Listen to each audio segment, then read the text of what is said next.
Welcome to the newest episode of the podcast Architektura Powinna. My name is Claudia and today we are taking a look into the school design in the Netherlands. I'm talking with an architect, Thomas Drenth. And nowadays I think primary schools are almost more an extension of the home as well. Like it's still a sort of institution, but it's also more part of the home, and kids need to get 21st century skills. They need to learn how to work together. Playing has become way more important than just absorbing knowledge. Thomas Drenth is an architect that graduated from TU Delft, and his biggest working experience was when he worked at the Zwarte Hond for 7 years. He worked also at Mecanoo, and currently he's an architect at Kolpa Architecten. During these years, he got quite big experience in designing primary schools, secondary schools, and university buildings. Therefore, we sat down one day together with Thomas and we dived into the topic of school design, its latest tendencies in the design, the various pedagogical philosophies that might or might not influence the architecture, and the tendering. That's actually an important one because it is quite tricky to participate in a school competition in the Netherlands, and we're gonna talk what are the pros and cons, what are the reasons, and how can it be improved. In the subject of educational architecture, we can also quite rapidly get into certain names, certain references. So you will hear for sure about Aldo van Eyck, Jan Dauker, Herman Herzberger. So please check the description of this episode. There you can find some references of the projects that we mention in the conversation, projects that are designed also by my interviewee. Hello. Hi, thank you for having me. Welcome to the podcast. Could you first explain how did you get into architecture in general, and especially what circumstances guided you towards designing schools? Like, was it more of a coincidence or actually like well-drafted plan? I think both were a bit of a coincidence, to be honest. Like when I was in high school, I never really thought I wanted to be an architect. So I finished high school and then I looked for things and I started doing planology. Mm-hmm.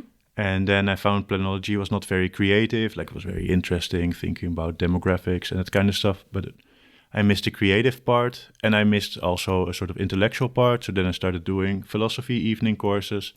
And that was very interesting in an intellectual level, but still not very creative. Then I switched to TU Delft to do architecture after 1 year of planology.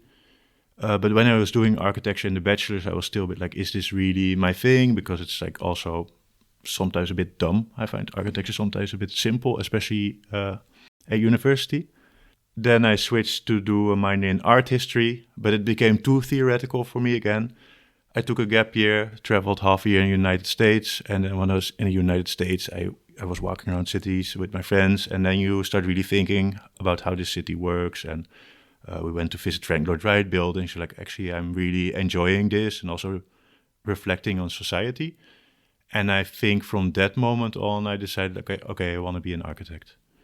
And then about school buildings, it's also a coincidence. I graduated at the end of the crisis. Then I was just applying places. I applied at Zwarte Hond and they were busy with the school building. And I just started doing a school building. We finished the school. Then there was a tender. We won that tender. I did another school. Then we won another tender.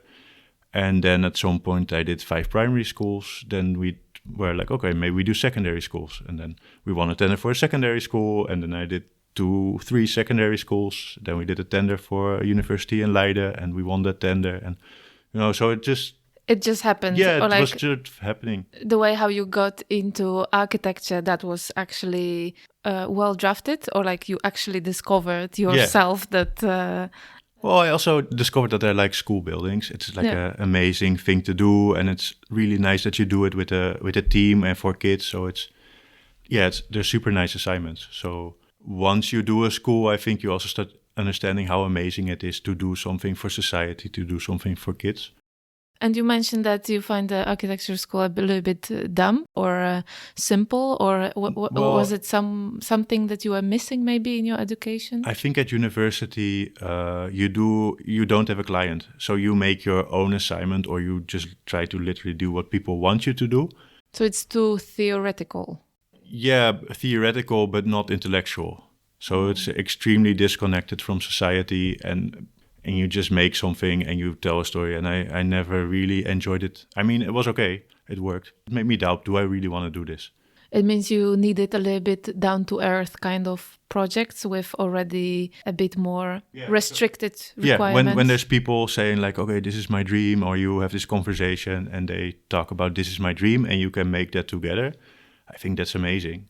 But at TU Delft, like it is, you come up with something and the next day you think like, oh no, this is actually a better idea, and you switch everything, and there is nobody to tell you this is what I want. So I found that quite difficult and not so appealing about. Mm-hmm.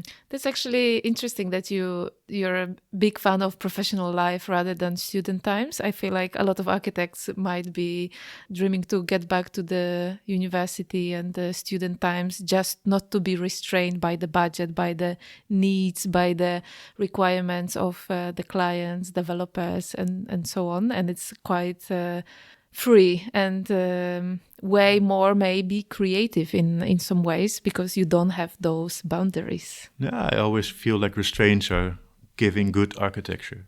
Yeah. Stephen Hall also had this, I watched this lecture about him, and he said like, and then I did these things and it was always difficult, and I thought about it a lot, and then I got to a good result. And then some sheikh told me, you can do whatever you want, make me a building.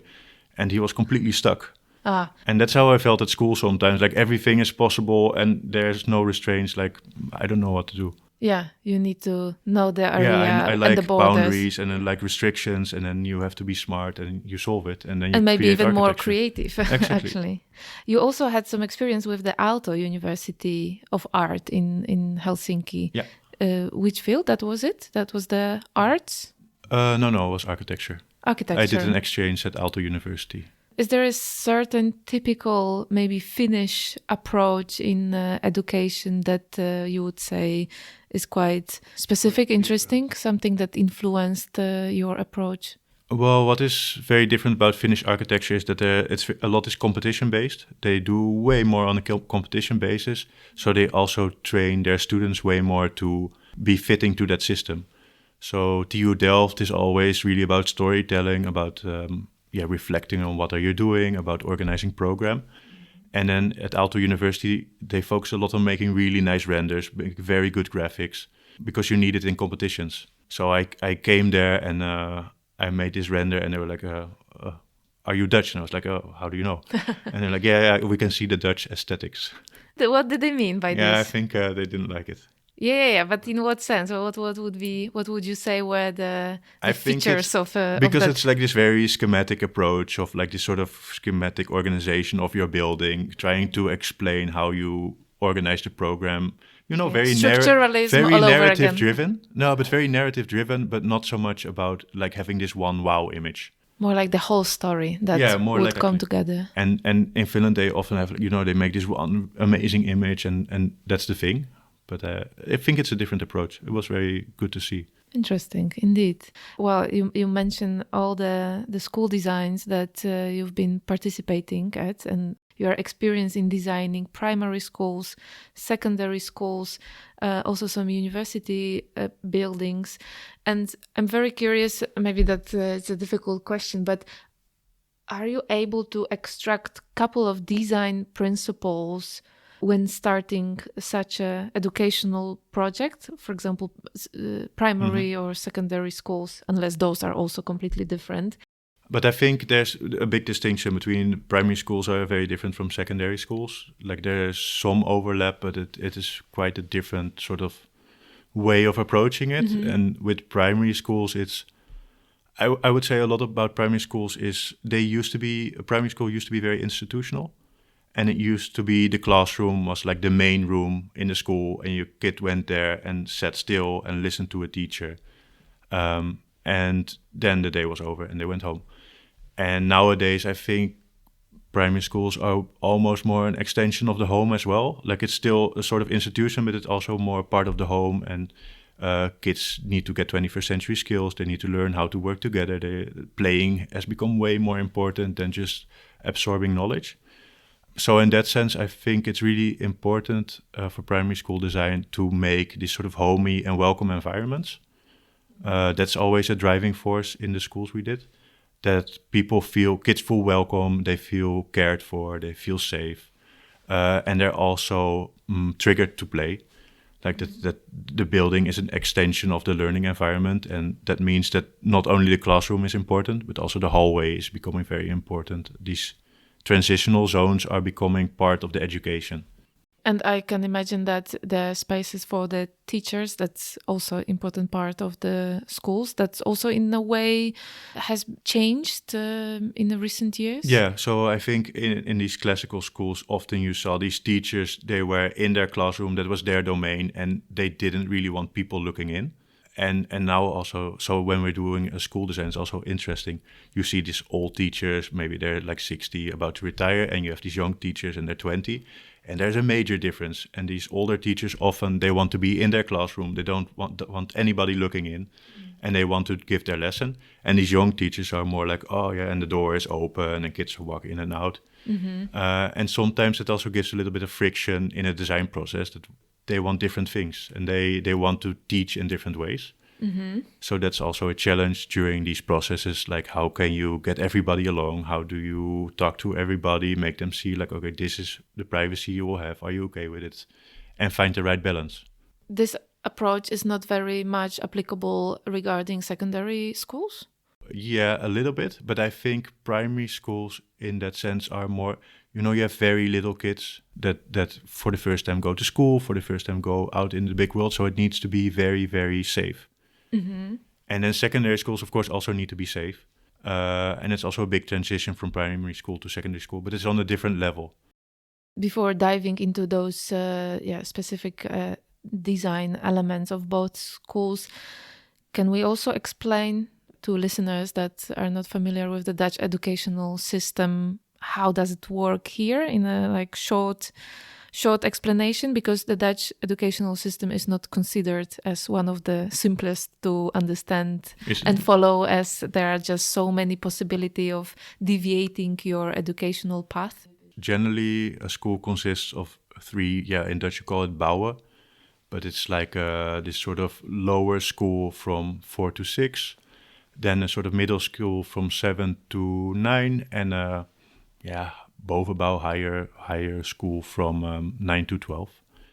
And then, so these little kids are still very young, and they often, they're based on the ground floor, they play a lot outside, they're still more in this playing phase. And then when you get older, from 7 on, it's more about education.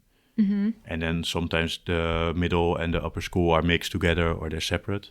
And then you have after school care, like usually also involved in the school. So when the school is out, like some kids still stay there and they play there until their parents are done working and they are picked up. Is there a typical school design process? Like, for example, how does it differ from residential housing architectural process? Who is the client? How many stakeholders can be involved? And how the process looks like? So the process in that sense is quite different, because everything the government does above 5.5 million, like spending 5.5 million, needs to be a European tender. So pretty much all schools are a European tender. And what does it mean, European tender? That means that everybody from Europe can enter this competition. But there's also restraints in it. So the idea is that we have an open market in Europe and people can enter. But sometimes people also don't want a Polish company to enter a European school competition. So in this tender, there are these sort of demands for this is how you can enter. So for example, it's often the case that you need to have built a school in the Netherlands in the last 5 years. That's sort of a case, right? For example, the Zwarte Hond, the architectural office, is quite well known for its school design. Could you name a couple of more Dutch companies that are pretty well known? Like Liach, for example, Hector Hoogstad, Marlies Romer. there's quite a Maybe few. Herzberger for his Herzberger, obviously, yeah. for his Apollo schools. Yeah, but no, there's like always a few that always compete in the school competitions. Yeah, exactly. You mentioned that those school competitions are like heavily regulated, so it makes new participants or maybe young professionals, young architects quite difficult to participate. What kind of requirements then we can find in those tenders? Requirements are often quite specialized. So, I mean, and also to be fair, a school building is sometimes quite complicated, and it helps if you have a little bit of experience. So these requirements often say like within the last so many years, you need to have had a technical phase finished of a school building, usually in the Netherlands. Also, sometimes there is a similar size of a building or a school that you have to So have it built in your portfolio, and then within the last couple of years, like that makes it quite it makes restricted. it very complicated to enter. Once you're in, you have to keep doing schools because otherwise, like your school was done too long ago and you can't enter anymore. Size is also important. So if you don't have big enough schools, like you can also not enter. So it is a very restricted sort of business. Do you find it quite good approach? I think it's a pity that other parties can't enter. On the other hand, you do need to have experience to enter. I understand that that's important, but it would be nice if like more experienced offices can be partnered maybe with younger firms and then do these assignments, or maybe that younger firms somehow get a bit of training in it in another way.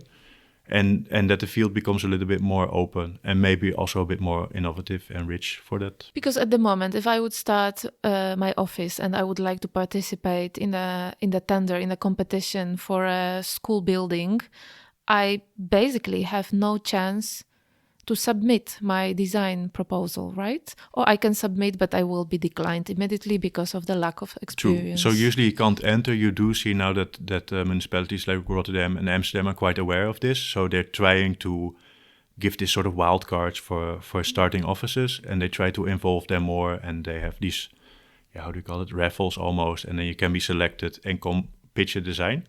All right. But other than that, it's quite hard to get in. And then the best way is to partner up with a more experienced office that does have the portfolio. But that can be, of course, difficult because sometimes you don't know the right people. Do you know some like good examples of this kind of process? That, for example, Partnering? Yeah. Well, I know, for example, that at the Zwarte Hond we did a school with Studio Nauta. And then it was a really nice partnership, and Studio Nauta got experience with school, and they made a really nice design, and Zwarte Hond was doing the more technical part. So in that sense, it was quite a successful partnership. I can imagine in those processes of the school design, the municipality plays also quite important role as a main client. Yeah. What is their role in the whole process? Is their involvement gigantic and actually marks the biggest requirements and control the whole process, hence the design? So, like I said, the school was quite specific, and you don't have one person at the municipality doing all these school buildings usually.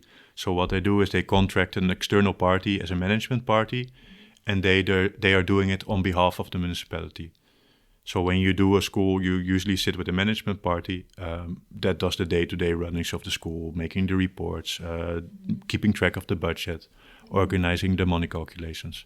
All right. And then the municipality, during the build, like somebody from the municipality comes in to check as well and to guarantee quality. In general, I would say the municipality gets informed on important meetings, and the Raad will get informed, but they're not on a daily basis involved with the school.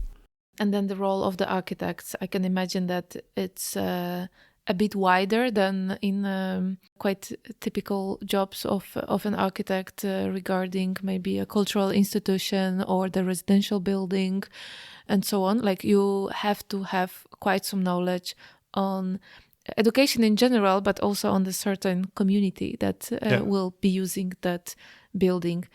Is there a possibility that there could be a generic school design that could be repeated in a couple of places? Or you would say that it has to be certain neighborhood, certain community driven? I think it should always be different, because in the end you also always want to tailor it towards this education type, this neighborhood, the demographics. Yeah. So I worked on this school in Rotterdam-Zuid, on the Sleutel, in Bloemhof, and it's this very mixed neighborhood, and you also want to tailor it towards that neighborhood, make it maybe even a bit safer environment, because the neighborhood is not very good. What were the biggest issues and the biggest problems in this neighborhood? Well, it's a bit of a rough neighborhood. It's like this sort of Vogelaarwijk. So the relatively a lot of poor people are living there. Relatively, there's little green to play. Little, not so many opportunities for kids to go outside and play in a safe environment. Mm-hmm. So for the school we did, it was very important to create these very safe areas to play. It's part of this sort of ensemble of like 2 other schools. So we try to make this very safe green inner courtyard in between. Then the squares are like shielded with a little wall, so you can get in, but you're also a little bit protected from everybody, and you feel quite comfortable. And you can play football without the ball just going everywhere. Was that also the school when you mentioned that during the pandemics, the school actually played a quite significant role in terms of a bit of an information center and so on? That's extremely interesting topic, how the function of a school in a way gets expanded. Frequently, it's not only the educational function anymore. No, I think a school is really a building for the neighborhood. And that's also why this invitingness and this friendliness of a school is so important, not only for kids, but also for maybe parents that need help, that they can come in. And especially in this case in Rotterdam-Zuid, this school became a very important information point, because a lot of immigrant parents, they don't watch the Dutch news. They are not aware of the new regulations concerning corona. So they go to the school, they talk to the teachers, and they say actually there's this evening curfew and you should be in around this time. Like, oh, thank you. So it became this very important information point. And but in general, I think this school is a very important information point. The headmaster was also saying, like, if they get letters from the IND and it's very complicated Dutch, and they come to school and they ask us like, okay, what are they saying here? What should we do? How can we make it work with the children? So I think that's a very important function of a school as well. Does it mean this is the part of the bigger term that's called brede schools, like the broad schools, I don't know, community schools that's and different. So on? Or a brede school is usually a mix of different school types together. Not necessarily different functions. But you have a lot of terms. So you have this brede schools, which is different schools together, mixed in one building. Then you have a IKC, which is a integraal kindcentrum, with an integrally children's center, which is usually a mix of a school, maybe with sports and sometimes with care or with other functions. Then you have a MFA, which is a multifunctional accommodation center, which is also another mix of a school with other facilities. So there's all these different terms for different types of mixes. It seems that there are like enormous number of different setup of the school, because then we also get like even within the one type of school we have the Montessori, we have the Genaplan, Dalton schools, even the Steve Jobs educational systems. Yeah. It almost means that every second school in the Netherlands might have be something completely different. Yeah. How does it actually influence the design of the school? Is it like really a tremendous influence on how the spaces later look like? No, so what I already said, like, so the classical school is classrooms and a hallway, and everything happens in this classroom. And still you see that some schools really are like, that's their identity, and they're like, this is very important. We want to keep this sort of classical type of education. Mm-hmm. So they are classrooms with a hallway. But then Montessori, for example, finds its 21st century skills super important. Like, you work together, you learn from each other. So this hallway becomes this very important space, almost as important as the classroom. And it becomes this learning square. So it needs to be wider, it needs to be a place to sit. But then even if you go another step further, maybe everything can be open. Mm-hmm. So we also worked on the school in Hellevoetsluis, and there are no classrooms anymore. There's just like these sort of cubicles, like really small classrooms, and it's like a concentration space, and the teachers explain the task for the day, and the kids go outside and they walk around and they can play and they can do their own stuff. And there are no classrooms anymore. It's one big open space.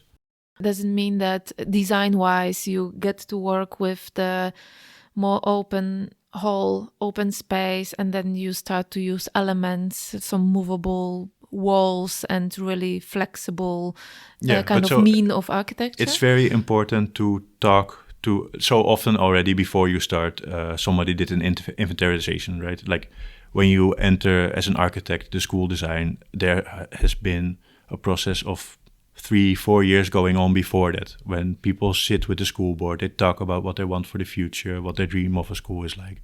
Then they make this program of demands and you get it as an architect. Yeah, as a starting point. Yeah, but it's always very important as an architect that you also talk with these people and double check, like, is this still valid? Sometimes a director leaves and a vision changes, or time changes and a vision changes. So that really influences design. And what is also difficult nowadays is that if people say we want this completely open school, and maybe in the future they want to switch to a more closed situation, it should be feasible. Yeah, how to maintain the flexibility of the space. So flexibility is super important. But then indeed the open space kind of idea sounds in some ways also very risky, right? Yeah, and it also asks a lot from these teachers. They're suddenly like walking around, they're not in front of a class, you have to walk around and talk to kids. Is very different than always sending information to a kid in a classroom. But at the same time, there is no, let's say, black and white space with the specific function, but actually everything blends together. That's also quite interesting how everyone functions in that open space. And I guess that they immediately have to respect one's privacy way differently than in the space that it's clearly it's very divided. Different. It's very different. But I think that's also the nice thing in the Netherlands, that you have these choices, like where do I want to send my kid? And yeah, exactly. It's very diverse, the school landscape, which also as a designer is very nice. Yeah. Every school I did is quite different. There was this one school that maybe didn't fully worked well, as I was reading, the Steve Jobs schools. Oh yeah, no, yeah, I never made a Steve Jobs school, but that didn't work out so well. I've never heard about that before, actually, before researching. It's Maurice de Hond had this amazing, this epiphany, like we should bring this American type of school to the Netherlands, and we give all kids an iPad, and we have fully digital learning. That sounds like a disaster. Yeah, and it turned out to be not a big success. I think it was mostly just too expensive in a way to maintain. I don't know if it was more about the software or like the monthly contributions of the parents that had to be made, or yearly contributions. But I think the main reason was that it was just I can also imagine that maybe like you start this very new type of school, and then the educational world is also not really made for it yet. It asks a lot of teachers, it asks a lot of different organizations. You have this big vision that maybe sounds good, but the reality... but then also the world is maybe not ready for it, or maybe it doesn't work at all, I don't know. Yeah, or like digitalization of every aspect of your life might not be the greatest. Might not be the dream, that's true. But anyway, quite interesting subject that the big tech can develop educational vision. Besides extra functions within one school or combining a couple of educational levels in one school, there is another very interesting tendency, especially one quite fascinating example that you mentioned. It's based in Noorderloos, really multifunctional place where there is a combination of kindergarten, primary school, library, sports club, theater club, and funeral room. That's quite specific. You mentioned that it's a reflection of life cycle, basically. But I'm very curious, like, how did you think about that building? Because it's way beyond school design, and it is very much a multifunctional institution.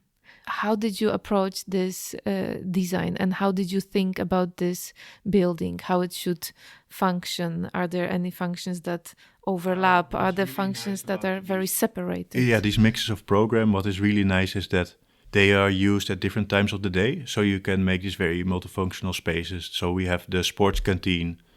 That is also a little bit the clubhouse during the day. It's linked to the library. So people go to the library, but when they want to have a coffee, they go to the canteen. But in the evening, it becomes the canteen of the sports. And the library, of course, during the day is not super busy. So also these kids can sit there and play. And maybe there's elderly people there. And they interact with each other. And it functions as a huge space for this school. And then the main hall of the village house can be fully open during the day and kids can play there. But during the night, they can close it off with a sliding wall and they can practice with their band there and nobody has... so a full functioning community center. Yeah, so it's a full functioning community center, but I think with like making flexible walls and connecting spaces in a smart way, I think all the, 4 or 5 functions and there can expand in a certain way, which makes the building very dynamic and smart. Especially the funeral room, I think it's quite surprising in that... Yeah, they were lacking a big space to commemorate events or to pay respect to people passing. So just the main hall can also function for these events. Okay, just like that, yeah. Yeah. Is there only the functional reason why it's happening? Because you mentioned that there is sort of a tendency, especially in the smaller towns. Well, there's a financial reason in the sense that a lot of these schools in more rural areas are becoming very small and they can't sustain themselves financially. And to make it sustainable, profitable, like these schools combine in one building and then it's feasible. So all these MFAs, IKC's, like these kind of combination schools often come from all kinds of small schools somewhere in the countryside that are combined in one to make it a financially healthy organization again. Pretty interesting idea. You said that in this process, the government is for a big part relying on architects and management teams to facilitate the dialogue between the stakeholders. It was indeed about those mergers that are also financially driven. But could you elaborate on that? Like, what is then the role of architect in it? Well, so let's say we have a Montessori school and we have a Christian school. And they are told you have to go together in one building.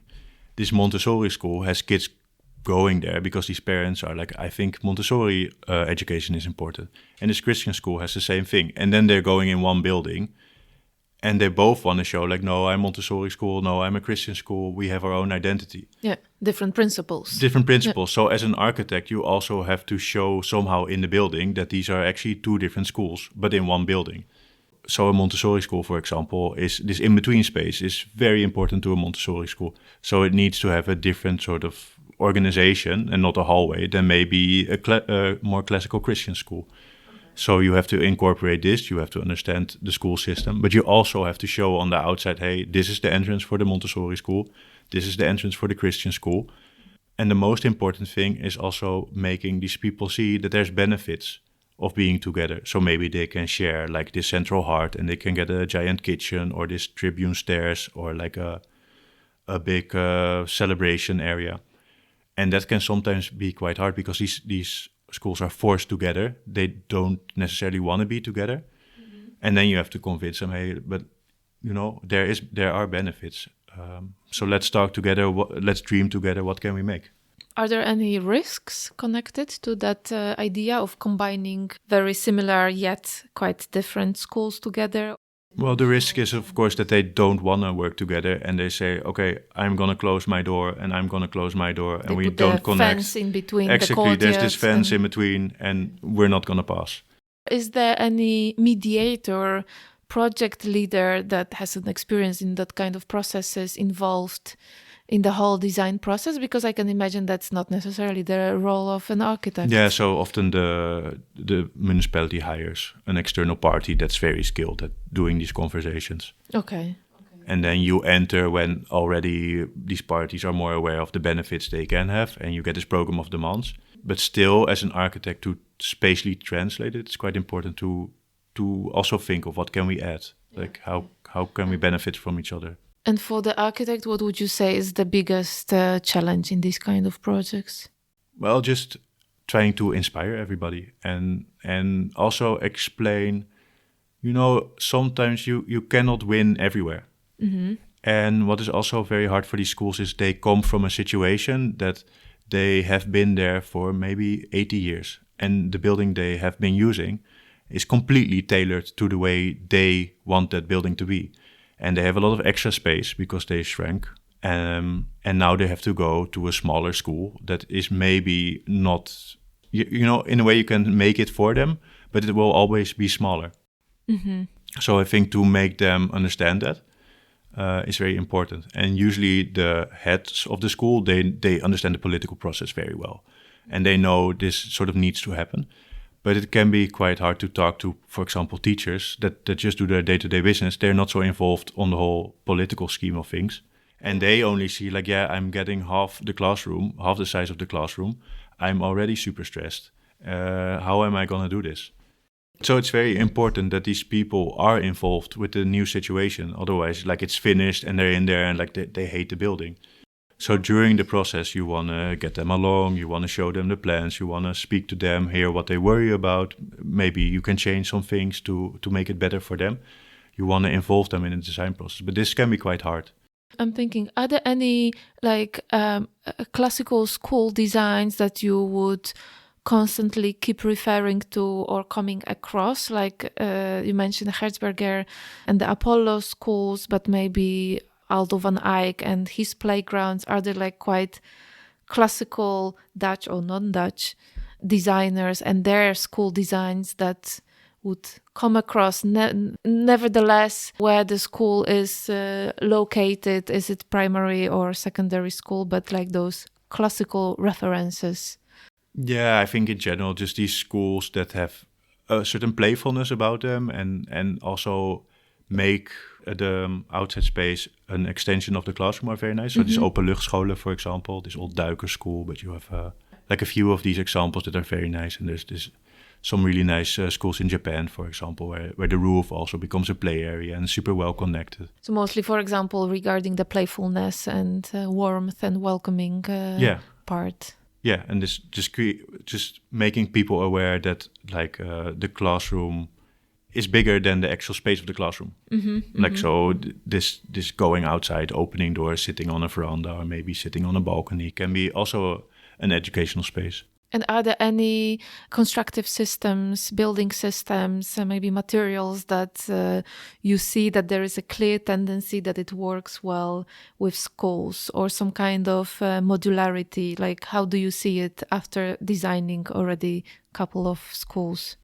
So the difficulty is always the budget. So we always try to, let's make a school in wood, but it's often too expensive, and you start, and at some point you realize this is not possible. Then you try to make things quite flexible, but it's also sometimes quite hard because if you just build a solid wall, acoustically, it's already doing what it has to do. And if you build like a grid system and fill it out with another system, it's always more expensive. So it's always balancing these systems in a smart way. It depends really on what the school wants and also what the budget is. Although looking at the Herzberger, for example, then there is a certain very clear system in terms of connections, columns, modularity, materiality.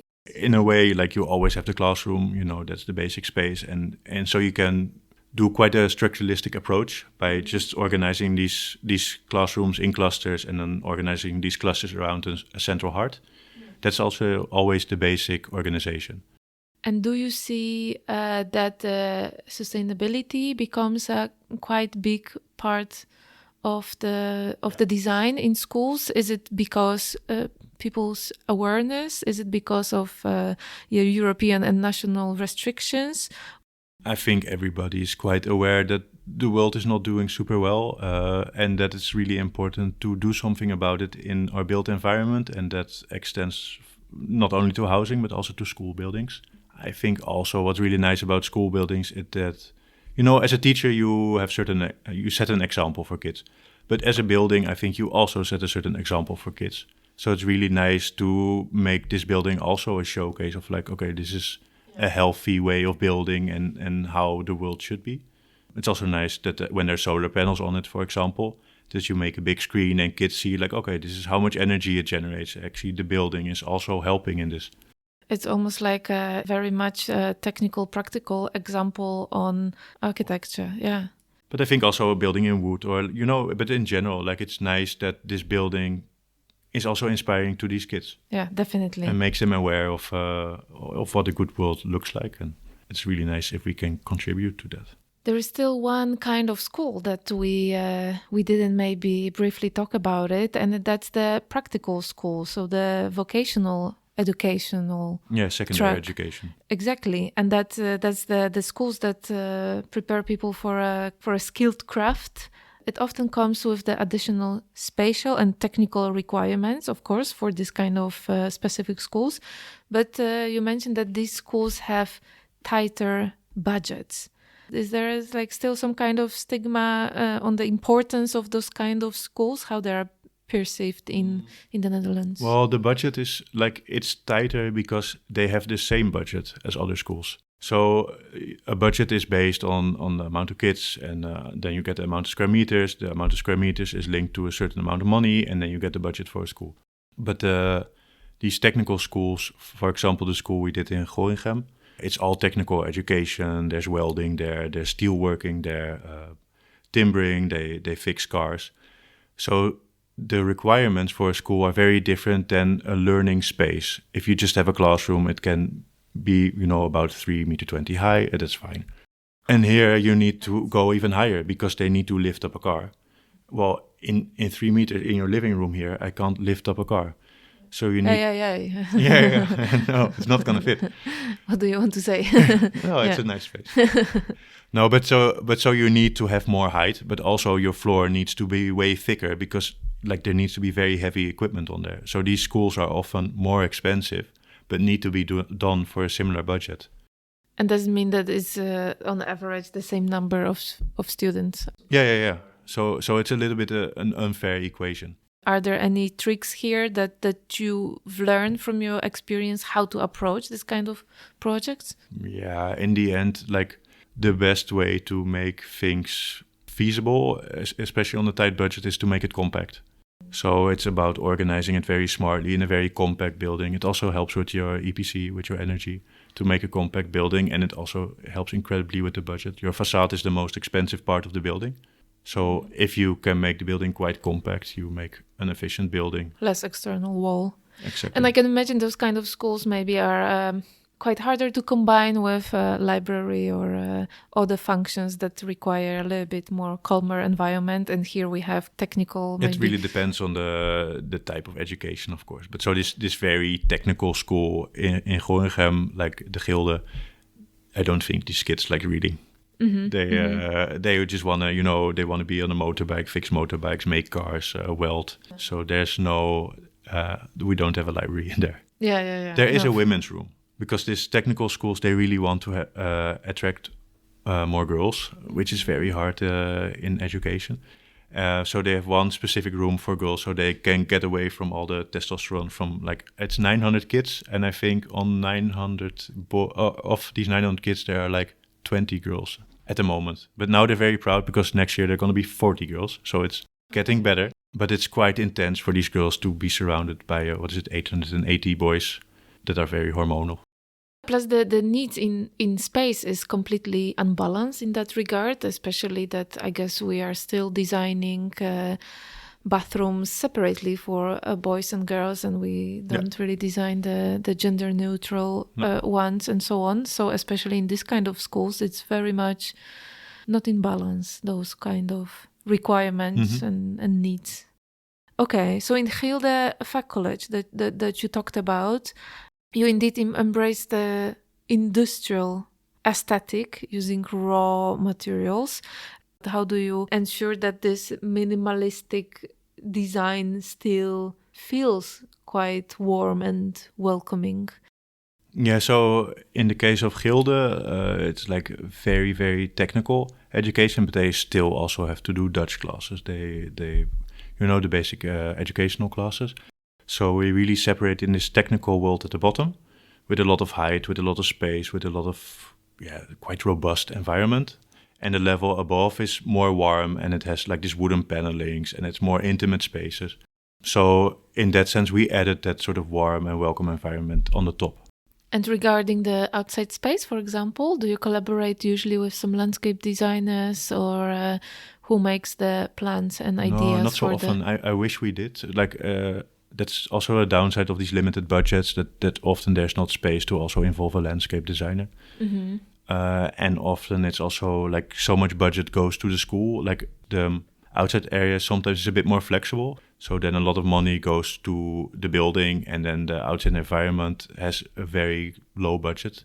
Are there any other specialists or experts in any other field that you would collaborate with? So of course there's a lot of people connected to the team, your constructor, your installation advisor, but also acoustics advisor to check like the sound in the spaces. And for example, the children, the kids, do you also talk with them? Yeah, we do. Now that's really nice actually. So also for this Schilder school, for example, we said with these kids, they were invited to important meetings and they also had a say. And then we did these workshops with them. And then later I did another workshop with them where they designed like a part of the furniture for in the school. Oh, okay. So it's really nice to also involve these kids. Especially when we are talking about the vocational school, that's even that's they can might make be the all their own future stuff. job, basically. Perfect internship already. But also with primary schools, it's also really nice to just involve kids, get them involved. And that's also then, I guess, the new role of architects. Like usually we tend to present the designs and talk on a little bit higher level with the municipality, with the clients, with the advisors, with the colleagues and so on. And suddenly you have to actually change the language, how you talk about architecture, right? Well, but it comes natural. Yeah, okay. I don't know, actually. Maybe you should ask one of these kids, maybe. But it's very nice. So, for example, the Sleutel was also finished, and they had this sort of career days, and they invited people from different sort of career paths, and they invited me to talk about the school and talk with these kids about why is your school the way it is. And it was a super nice day. And I showed this model and I presented the plans, and they had these really good questions about like the school. And then at the end of the day, there was this one kid like, oh, meneer, I want to become an architect. So I think that's also very nice about doing school buildings. And then when I come there, and even now, when I live quite close, so I pass there, and then sometimes there's somebody saying, hey, meneer Thomas. Yeah, nice. It's very cute, yeah. I think a little bit abandoned topic in architecture is the part that we designed the building, we deliver, and that's sort of an end of the process. Is the same a little bit of a problem, I would say, with schools as well, that is there a moment that you can revisit the project, that you can talk with the users and actually reflect on it? Do you have such an experience? Yeah, but there's no official structure there. But like what has to be up to you, basically. Yeah, it's up to you that you. Of course, it's also interesting if you do a school building and you do a competition and you say like, let's go on an excursion. Then you go visit that school. And then everybody talks to the headmaster there, and he explains like, oh, this is very good, this is not working. Mm-hmm. So in that sense, there is a feedback loop, but that's not the case for everything. Okay. So and sometimes I just go to old school project, but sometimes the headmaster changed and you don't have a connection anymore with the people there. And this is also difficult with primary schools. Is in primary schools you see that the switching of people, of headmasters, is relatively quickly. Why is that? Yeah, I don't know. Like with the secondary schools, we see like these teams that are there. They have been there for at least 15 years. They know each other. They really know the school well, and they also are quite able to formulate a very clear vision. And with primary schools, it really depends. So some areas have people that sit there a very long time. But for example, for the Sleutel, there was another headmaster halfway the process. For another primary school in Waddinxveen, there was a new headmaster halfway the process. Mm-hmm. School in Barendrecht was another headmaster halfway the process. So these primary schools, they switch way quicker. And that's also, as an architect, sometimes difficult because somebody has a vision, then somebody else comes in and has a different vision. What is for you the most exciting part about the school design? Which moment of the process do you find personally the most fascinating? Is it more the beginning, the first researches and sketches, or indeed talking with the future users, or as a designer or as a human being? As a designer. Okay. Isn't it the same? No. To me, they're different.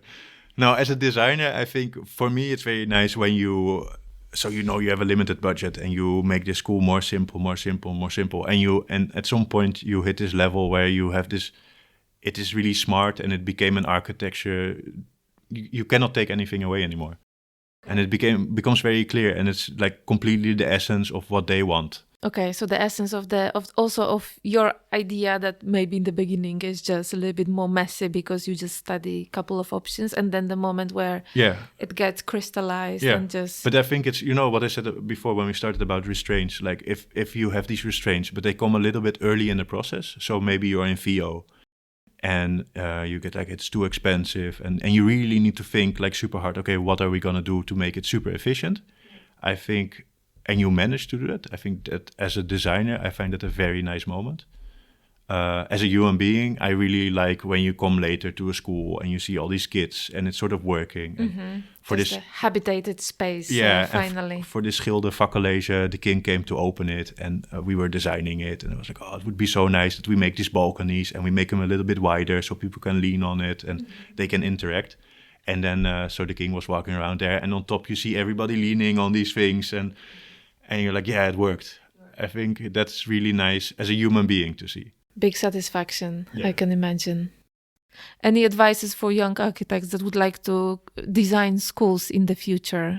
How should they think about the school design and how they can start their career path in it? Well, like we said, it's quite hard to get into these schools, but I think it's good to use your network, connect with people, and then when you enter, just do it. Don't hesitate. Don't think this is too big a responsibility. And in the process, I think it's really important to create also a bond with the clients, with the people that you will use the school. I think that's very rewarding. And in the end, it's a teamwork and not it's individual for sure work. A teamwork. And if you manage to listen properly to them and make their dream, I think it's probably a lifelong reward that they will always be happy to see you. For them, they do a school once in their lifetime, so it's super special for them. And if you can contribute to that, that's a super amazing feeling. Yeah. All right, Meneer Thomas, thank you for the conversation. Dank u wel, Claudia. I'm very glad that it was initially supposed to be the conversation only about school designs and that's it. But we dived a little bit deeper, I think, into responsibilities, the process, the pros and cons, tendering. Thank you for that. Thank you. Thank you for listening to this episode. I hope you enjoyed it and you find it valuable. For more information, references, or the articles regarding the subject, please check the links in the description of this episode. There might be some interesting insights regarding the school design. Remember also to check out the social media of the podcast, like Instagram, LinkedIn. Well, Facebook profile is a little bit inactive, I think, but let me know what are your thoughts on this conversation. Thanks for listening, and see you in the next episode.